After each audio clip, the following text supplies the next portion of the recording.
High as a kite, everybody. This drug in front of me is what they call marijuana.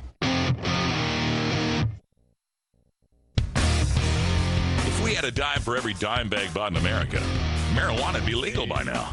Donate to NORML at NORML.org and support NORML Show live. I'm going to light. Roll a big fatty.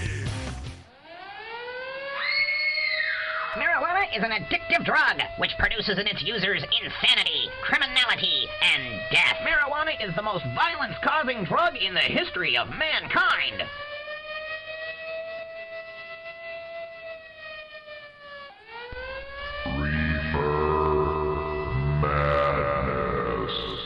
Oh, folks, just when I'd gotten myself all riled up yesterday about the partnership at drugfree.org and their reefer madness, we had to get one-upped once again by our friends across the pond. That's right, British reefer madness is in full swing. Our correspondent, Cannabis Cure UK, who does an excellent podcast here on the Normal Network, gives us the latest from the UK Daily Mail. He forwarded to me this headline I want to repeat for you.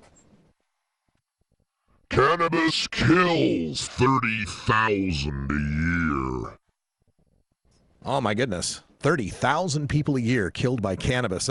In 5,000 years of human use, we've gone from 0 deaths total to 30,000 a year. Wow. Oh, man, that sounds serious. Let me read on here. It says more than 30,000 cannabis consumers. I'm sorry, more than 30,000 cannabis smokers. Let's get the terminology right here. More than 30,000 cannabis smokers could die every year, doctors warn today. Wait a minute. The headline said cannabis kills 30,000 a year, and then in the lead it says could die every year. Okay, that's a little bit of a drop off in certainty there, but let's go on. We'll continue. This is a little bit deeper in the story. Professor John Henry, a leading authority on the drug, said the change, due to take place this summer, had undermined doctors' efforts to highlight the risks. He said, quote, "Cannabis is as dangerous as cigarette smoking. In fact, it may be even worse, and downgrading its legal status has simply confused people." May be worse. It may be worse. Okay, right. Where are the wards full of cannabis smokers? You know, Britain actually has some level of health care worthy of a civilized people. You'd think that the National Health Service would bring these figures up. They could point to the numbers of Britons who are under the National Health Service from all the cancers and terrible things that happen to them from cannabis smoking. Where are these people? I mean, you'd think it would be quite a cost to the government. I mean, here in America, we've got 15 million adults smoking pot monthly and 1.1 million smoking daily.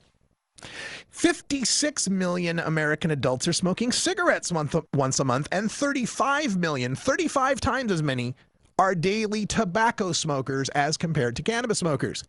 Now, there are 276,000 new cases of respiratory and oral cancers diagnosed annually, according to cancer.gov. Cigarettes have already been proven to cause 435,000 deaths per year, according to the Centers for Disease Control. Cannabis-only smoking, according to a 30-year retrospective study by Dr. Donald Tashkin at the University of California, Los Angeles Medical School, found that not only did cancer not cause head, neck, and lung cancer, it reduces the incidence of head, neck, and lung cancer. So I ask once again, Professor John Henry, where are the wards full of cannabis smokers? Now, this back again to the UK Daily Mail. They continue to say, quote, "Researchers calculate that if 120,000 deaths are caused among the 13 million smokers, the corresponding figure among 3.2 million cannabis smokers would be 30,000. Well, okay, I calculate that if my wife drops $1 on the lottery and correctly picks 6 random unique integers between 1 and 59, we'll be rich, and the corresponding donation to Normal will be substantial, and who cares? I mean, if we're just going to sit around here and throw out, mathematical equations with no basis in fact or reality, let's just talk about the lottery, right? Where are these 120,000 deaths among 13 million smokers that you're starting with? Where are these deaths? Where are the bodies? Is this an American estimate or something? I mean, because we don't have 120,000 deaths from cannabis here, and you don't have 30,000 deaths from cannabis over there. Continuing from the Daily Mail. The drug can cause cancer, lung disease, and abnormalities associated with serious mental illness. Users are more than 6 times likely to develop schizophrenia. The British Lung Foundation says smoking 3 joints a day can cause the same damage to the airways as a pack of 20 cigarettes. All right, look, few people today are smoking 3 joints a day. And even those that do aren't developing schizophrenia or psychoses or chronic obstructive pulmonary disease. And even if they were, would a prison cell be the best way to help them? Look, you need 36 grams to be able to roll 3 joints a day, and that's considering the DEA's skinny, 0.4 gram joint standard. And 36 grams would be enough to get you jail time in most states. And as for schizophrenia, the Mail should just look at that 10-year study just recently of the mental hospitals in the UK. 186 different mental hospitals in the UK surveyed from 1996 to 2006 found no increase in admittance or rates of schizophrenia or psychoses, even though the rate of cannabis use in the UK skyrocketed during that time. Again, Professor John Henry, where are the wards full of cannabis smokers? We move to another doctor, quoted again here in the UK Mail. Dr. William Oldfield from St. Mary's Hospital, and one of the authors of the article, said, quote, "Cannabis and nicotine cigarettes have a different mode of inhalation. The puff taken by cannabis smokers is 2/3 larger, and they inhale 1/3 more and hold down the smoke 4 times longer." Yeah, but see, when that joint's done, or even most of the time like half done, or maybe a couple puffs taken off of it, those big puffs, the toker doesn't again light up for hours or days or weeks even. Unlike the tobacco smoker, even though they're taking the shallower puffs, when they finish that cigarette, they're lighting up another one. They're smoking a pack a day. They're smoking every 30 minutes to an hour. So it's quite a different situation.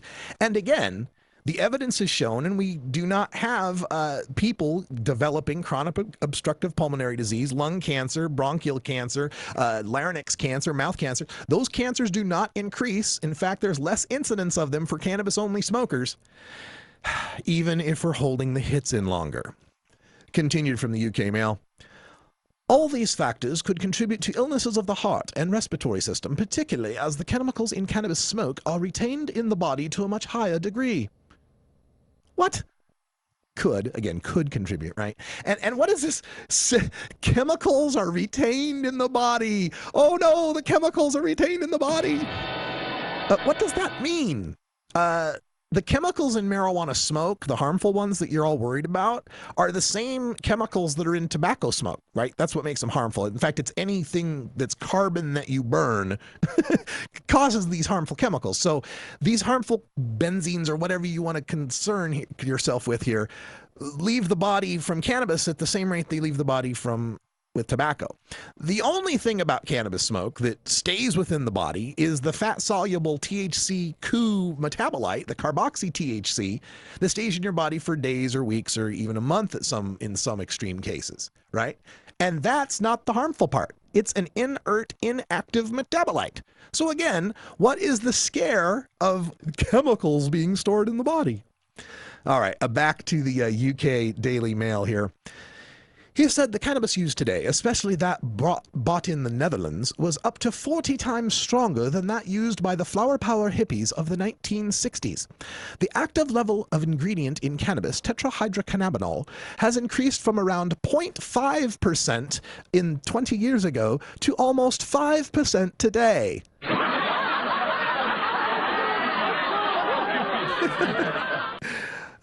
It's nice to know that the flower power hippies of the 1960s were smoking 0.5% THC weed. You know, the United Nations actually has a designation for industrial hemp, and it states that any THC in a hemp plant that's less than 1% is industrial hemp. So really, all those flower power hippies in the 1960s were smoking 0.5% THC hemp. Really, sure. The Beatles, the Monkees, all these great bands of the 60s, They were all getting their inspiration from 0.5% THC hemp. Really. Bell bottoms and, painting everyone up and burning bras. That's because people were smoking 0.5% THC hemp. No, wait a minute. They said 20 years ago. The level of ingredient has increased from 20 years ago. Well, gee, 20 years ago was 1991. You mean Nirvana and all those grunge rockers were smoking 0.5% THC up in Seattle? Really? And it's gotten up to, 5% today, which really it's gotten to, 10, 15, 20. But this always makes me wonder. When they say that the weed today is so much more strong than it was back in the 1960s, it makes me wonder then, why were you busting people back in the 1960s? I mean, part of the reason they give for busting people today, the weed is so strong, it could lead to harder drugs. It's so much more potent. Well, okay.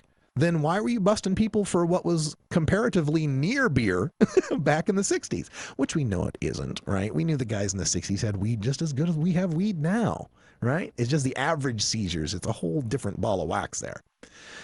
But anyway, UK Daily Mail Online, mailonline.com, 100% Reefer Madness and Slinger approved. Check it out today and check out Cannabis Cure UK's show. That'll be coming up, Cannabis Cure UK next Tuesday at 8 o'clock Eastern, 5 o'clock Pacific. I'm sure he'll be talking about this quite a bit on his program next Tuesday. Check that out. And speaking of the Normal Network, we want to remind you that we will have shows 24/7. It's 420, 24/7, 365 here on the Normal Network. And coming up later today on the Normal Network, you'll get to hear Cannabis Times Radio at 5. Actually, we've got a replay coming up of, I believe, Lanny Swerdlow's show out of Loma Linda, California, coming up at 3 p.m. Pacific. Toker Talk Radio is next for those of you listening live. And then after Toker Talk Radio, the Marijuana Compassion and Common Sense at 3. The 4 o'clock replay of this first hour of Normal Show Live at 4. Cannabis Times Radio comes to you from New York and LA at 5 Pacific. Hotbox Podcast at 6 Pacific from Kalispell, Montana with Sandy and Matt. At 7 o'clock Pacific, you're going to get John Doe Radio from the Mile High City, Denver, Colorado. And at 8 o'clock, the debut of the Irie Island Show with our own intern, Kaliko. Hey, Kaliko, you want to tell folks as we wind up here what they're looking forward to for tonight's show? Oh, yeah, just, some grooving tunes, some good reggae jams, get some good vibrations to lead you into the weekend. So. Oh, yeah, good weekend stuff. Irie Island Hour tonight, 8 o'clock Pacific time on the Normal Network. And then the entire lineup replays starting at 9, so you'll get Normal Show Live, Cannabis Times Radio, the Hotbox Podcast, John Doe Radio, and Irie Island Hour. Then all night long, replays of all this week's shows on the network, including all 5 episodes of Normal Show Live and all 5 episodes of John Doe Radio, all weekend long. Tune in. You'll learn something. The Normal Network. Tell your friends. live.normal.org. For Cannabis Carrying, Ganja John, and Kaliko the Intern, I'm Radical Russ. Thanks for joining us here. We'll talk to you next week. And until next time, take care of each other, tokers.